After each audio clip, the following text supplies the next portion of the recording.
this is Heather Luna, and welcome to Cast, where we talk about all the things standing in the way of us learning how to take care of one another and keep each other as safe as possible, particularly within the kind of collapse-driven communities that many Western white middle-class people find themselves in. Not everyone, of course, but those are the kinds of things we talk about here. And you can find me at kdoozy.org, as well as on Twitter, Instagram, Facebook, and I've got some occasional videos on YouTube and some Twitch. So welcome to this episode of Cast.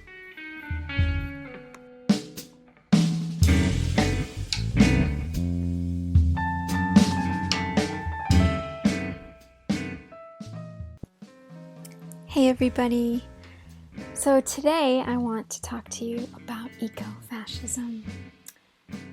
It's something I never thought I'd be talking about, and yet in the past year, I've noticed that there's a particular vulnerability that we have to normalizing the language that will lead us to ecofascism.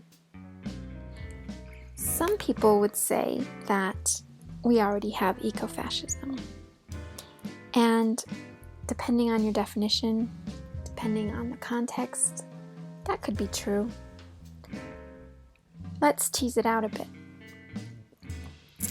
If ecofascism is about people with power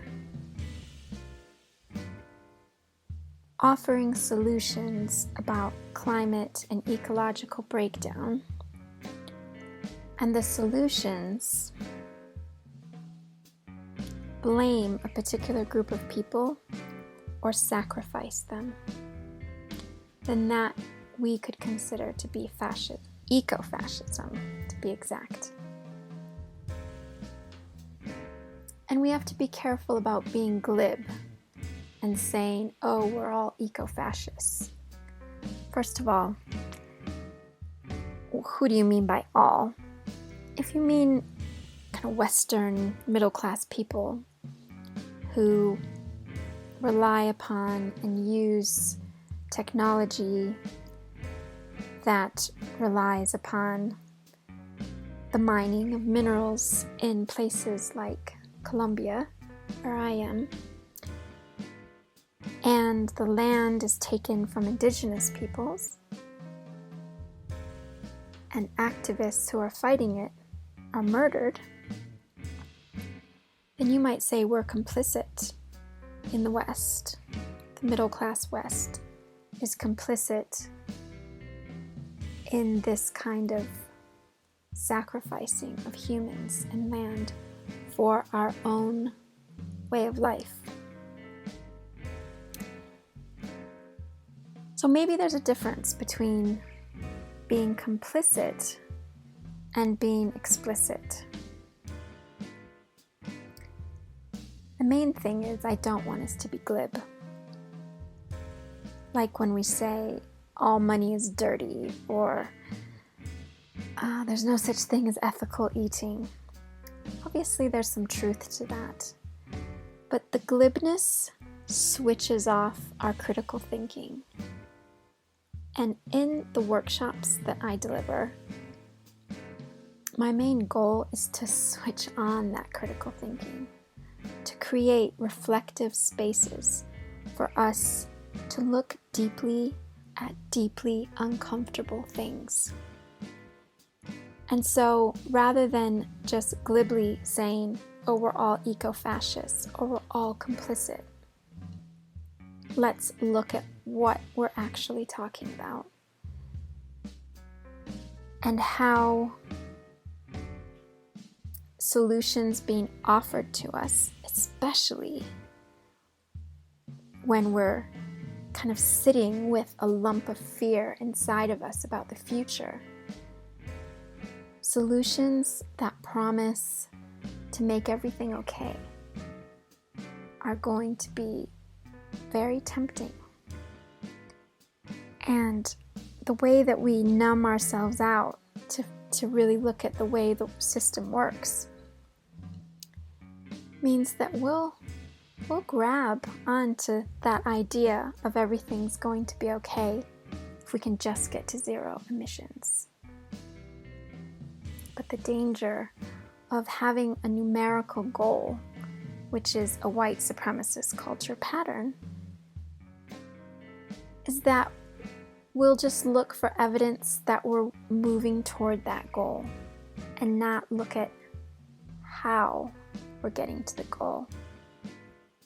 And then we fall into the trap of zero by any means possible. And this is dangerous because we don't see who and what is being sacrificed around the world. And we do have a responsibility because we're all connected. And it is possible for us to learn how to take care of one another and keep each other as safe as possible. But this will only happen if we develop our critical thinking skills and that we lose the glibness, lose the numbness, and spend time reflecting and thinking about what is being offered to us by politicians, by movements, by leaders, and keeping ourselves completely aware of the way that fear is used to manipulate us. So I hope you'll join me at an upcoming Ecofascism workshop.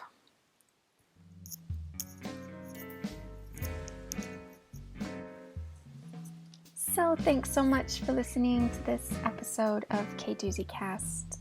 This has been Heather Luna, and if you are able to make any sort of donation to help us out here in Colombia, every little bit goes a long way. So you can make a donation through the website, kdoozy.org, or you can do it through PayPal. And the username for PayPal is HeatherLuna1, and that's the number 1. Otherwise, do go to kdoozy.org to see what upcoming workshops we've got, and look for us on Facebook, Twitter, Instagram, Medium, LinkedIn, Twitch, YouTube. Until next time, ciao!